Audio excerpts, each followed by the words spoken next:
आज एक निबंध पढ़ते हैं। इसका नाम है भाव पुरुष श्री कृष्ण। इसके लेखक हैं विद्यानिवास मिश्र। यह एक ललित निबंध है और इस निबंध की रचना 1990 में की गई। भक्ति, भक्ति काव्य और भक्ति रस इसका टाइटल है। तो शुरू करते हैं कि रस और भक्ति रस में अंतर क्या है। श्रीमद् भागवत का अध्ययन काव्य और काव्य के अनुचिंतन के संबंध में कुछ प्रश्न उठाता है। वे प्रश्न साहित्य समीक्षा की दृष्टि से बहुत महत्वपूर्ण है। 15वीं से करीब 17वीं शताब्दी ईस्वी तक अनेक आचार्यों ने इस पर मनन किया। उन्होंने स्वतंत्र भक्ति रस की स्थापना की। अब यहाँ ध्यान रखना बहुत जरूरी है कि स्वतंत्र भक्ति रस की स्थापना की। तुलसीदास जैसे कवि ने भी अभिनव गुप्त के रस सिद्धांत में निहित कोटियों के अतिक्रमण की अपरिहार्यता का संकेत दिया। अनेक मर्मी संतों ने संत वाणी का इतर परिष्कृत साहित्य वाणी से पार्थक्य किया। इसके बाद भी ये प्रश्न बहुत दूर तक अनुत्तरित रहे हुए बिना भक्ति रस का आनंद नहीं मिल सकता। तो यहाँ पर लेखक अभिनव गुप्त के रस सिद्धांत की चर्चा कर रहा है। संत काव्य के या संत साहित्य, संतों की वाणी का जो रस है उसको अलग करता है, साहित्य की समीक्षा को अलग करता है। श्रीमद् भागवत के कुछ प्रश्न हैं उनको भी वो देखने की बात करता है। तो इसके लिए उन्होंने कहा कि भक्ति काव्य के परीक्षण के लिए और आनंद के लिए, यानी जो भक्ति काव्य है और जो आनंद है, दोनों का क्या अलग मानदंडों की आवश्यकता है। दूसरे शब्दों में क्या उसके लिए दूसरा काव्य शास्त्र होना चाहिए। तीसरा पॉइंट इनका था कि भागवत को पुराणों के रूप में परिगणित किया गया है, उसे काव्य क्यों कहा जाए। क्या पुराण और काव्य ये दोनों संज्ञाएं संश्लिष्ट हो सकती हैं। मैं इन्हीं प्रश्नों का समाधान करना चाहता हूँ। अभिनव गुप्त पादाचार्य ने रसानुभूति को भक्ति की अनुभूति से पृथक करते हुए कहा कि परमेश्वर विषय वैवश्य समावेश रूपा भक्ति चित्त को परमेश्वर विषय की ओर विवश करती हुई परमेश्वर विषय में समाविष्ट कर देती है। वह अलग सत्ता नहीं रहने देती है, जबकि रसानुभूति में अलग सत्ता बनी रहती है। बावजूद इसके कुछ देर के लिए चित्त का सामान्य देश काल से भाव योगात्मक देश काल में विस्थापन हो जाता है। दूसरा अंतर उन्होंने यह बतलाया कि भक्ति अनुभूति में विषयास्वाद रह नहीं जाता। सामान्य लोक व्यवहार की अनुभूति में विषयास्वाद के साथ साथ विषयाशक्ति और विषयाशक्ति जन्य दुख भी रहता है, जबकि रसानुभूति में एक और विषयास्वाद की स्मृति रहती है, पर उनमें व्यासंग या विषयों के लिए ललक न मिलने की पीड़ा नहीं रहती। प्रश्न है, क्या भक्ति रस के आस्वाद के क्षण में रसानुभूति की ये शर्तें नहीं पूरी होती? यदि होती हैं तो भक्ति को भाव के स्तर से ऊपर स्थान क्यों नहीं। पुराने काव्य शास्त्रकारों ने दिया एक तर्क उठाया जाता है कि श्रृंगारादि रसों की अनुभूति में दूसरे की रति और अपनी रति इस प्रकार का विशेषीकरण समाप्त हो जाता है और निर्विशेषीकृत रति में चित्त निमज्जित होकर एक दूसरे प्रकार के रागात्मक अनुभव से गुजरता है। वैसा भक्ति काव्य के पढ़ने पर नहीं संभव है, क्योंकि देवता विषयक रति अस्थाई भाव नहीं है, कहीं होगी कहीं नहीं भी होगी। और तीसरे मनुष्य के चित्त की प्रवणता उसकी ओर अधिक होगी जो सामने उपस्थित है। इंद्रियों का विषय है या सामने तत्काल नहीं है तो रह चुका है, उसकी ओर कम होगी जिसकी पूर्व में लौकिक प्रतीति हुई ही नहीं। इन तर्कों के आधार पर कुछ लोग मानते हैं कि रसानुभूति स्तर की अनुभूति भक्ति काव्य पढ़ने से नहीं होती है। दूसरे लोग कहते हैं कि भक्ति काव्य में भी जहाँ राम आलंबन है सीता गण प्रतीति के, और जहाँ सीता आलंबन है वहाँ राम गत प्रतीति का शब्दार्थ व्यापार द्वारा ऐसा संप्रेषण होता है जो रसानुभूति में परिणत हो जाता है। इस आधार पर कोई अनुभूति में अंतर नहीं होता कि आलंबन दिव्य या आश्रय दिव्य है, ईश्वरीय है या मानुष। अतः भक्ति काव्य में मानवीय रिश्तों का और मानवीय संवेदनाओं की जितनी तीव्रता और सघनता के साथ प्रतीति होती है, उतनी ही मात्रा में रसानुभूति होगी। भक्ति की अनुभूति हो न हो, अर्थात काव्य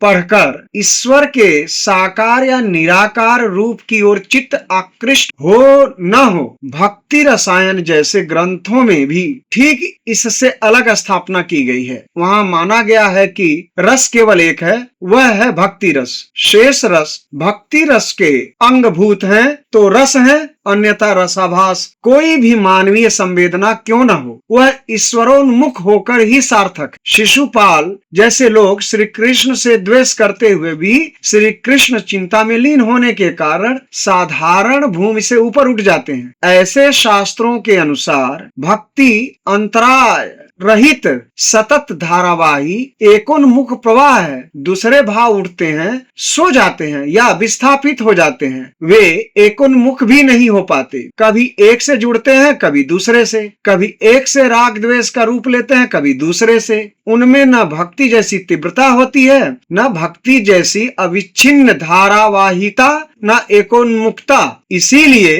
भक्ति का भाव समावेशक भाव है, अन्य भावों को भावों से नहीं कर सकते। वह समस्त भावों का भाव है, वह है तो सभी भाव समंजस लगते हैं। तुलसीदास जी के हाथों में सारे नाते नेह राम सो मनियत, एक ऐसी सत्ता है जिसको पाकर ही नाते रिश्ते लगते हैं और जिसकी अनुपस्थिति में वे भयावह हो जाते हैं। अतः रसानुभूति की भी प्रतीति इस विशाल भाव के ही रहते होती है। इस विशाल भाव को मूल भाव न मानना, व्यापक भाव न मानना, प्रतीति में तीव्रता के साथ आने वाला भाव न मानना, प्रत्यक्ष अनुभव को झुठलाना है। राम के रस के आगे षड्रस नवरस अनरस होकर सीठे हो जाते हैं। अतः स्वतंत्र भक्ति रस की स्थापना अपरिहार्य है। सामान्यतः भक्ति काव्य से लोग यही ग्रहण करते हैं, इसमें भगवान का गुणानुवाद होगा, भगवान से प्रार्थना होगी, भगवान की लीलाओं का आख्यान होगा, भगवान की ओर अभिमुख करने के उद्देश्य से संसार से विमुख करने की बात होगी। ऐसे काव्य में रस ग्राहिता कम ही आएगी। पुराण या स्तोत्र जैसे काव्य उत्तम काव्य की कोटि में नहीं आ सकते। उनमें उपदेश या प्राधान्य रहता है, या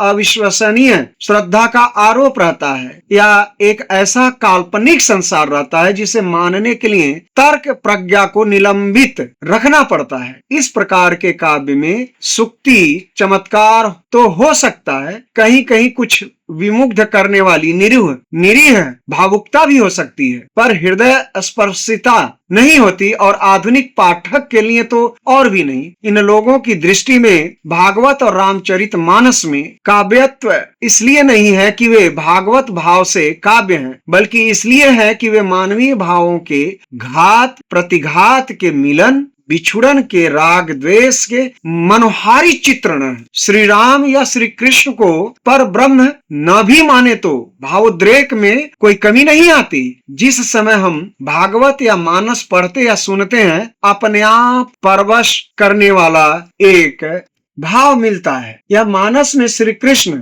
या राम की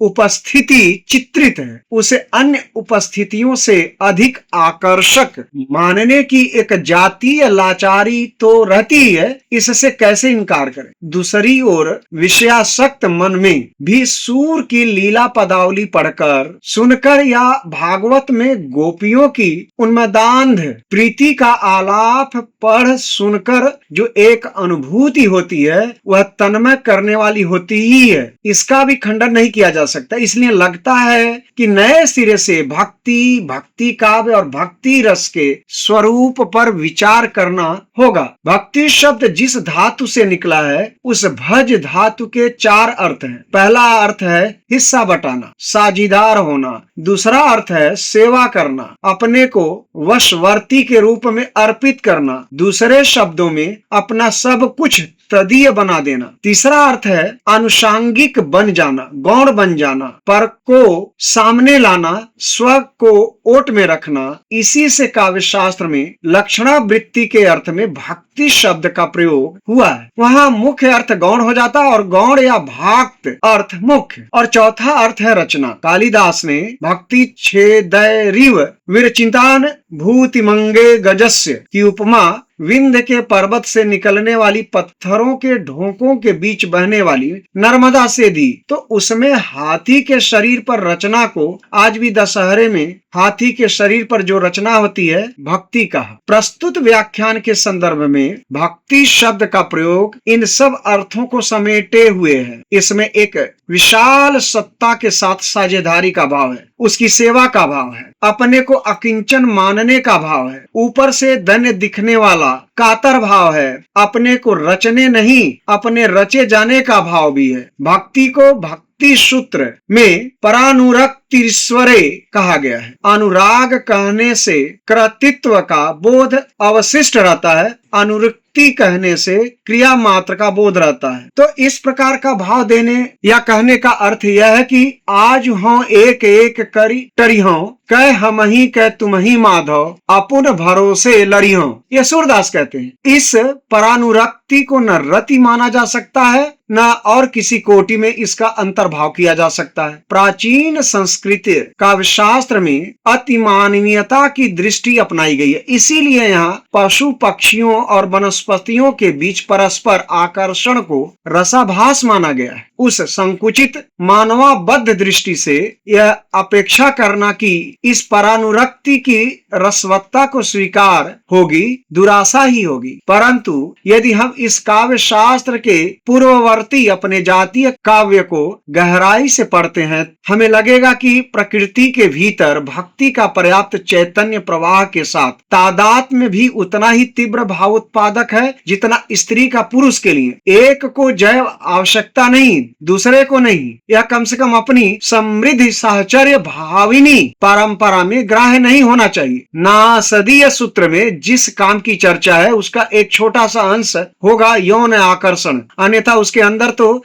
यह आता है कामस्त दग्रई समवर्तताधि मनसो रेत प्रथम यदासित सतो बंधुम निर्विंदन हृदय प्रतिष्या कवयो मनीषा। कवियों ने हृदय में सत और असत के बीच इस काम के द्वारा एक ग्रंथि बंधन किया। इस भाव बंधन में सच और झूठ का ही नहीं, परमार्थ और प्रतिभास का ही नहीं, स्व और स्वबिंब का ही नहीं, उपस्थिति अनुपस्थिति का ही नहीं, दृश्य अदृश्य, गोचर और अगोचर का ही नहीं, अनुभाव्य और अननुभाव्य का भी परस्पर भिन्न दिखने वाले परस्पर अविलंब भावों का ग्रंथि बंधन भी अभिष्ट है। यह एक सर्जनात्मक दृष्टि है। इसमें वास्तविकता का जिससे पूरी होती है वह भी जीवन की वास्तविकता है। मनुष्य जितना वास्तव है और उसके सुख दुख जितने वास्तव हैं उतने ही वास्तव हैं पशु पक्षी नदी पर्वत और उसके परस्पर अवलंबी भाव। इस दृष्टि से देवता विषयक रति और तिर्यक योनि की रति भाव या रसाभास या भावाभास नहीं है,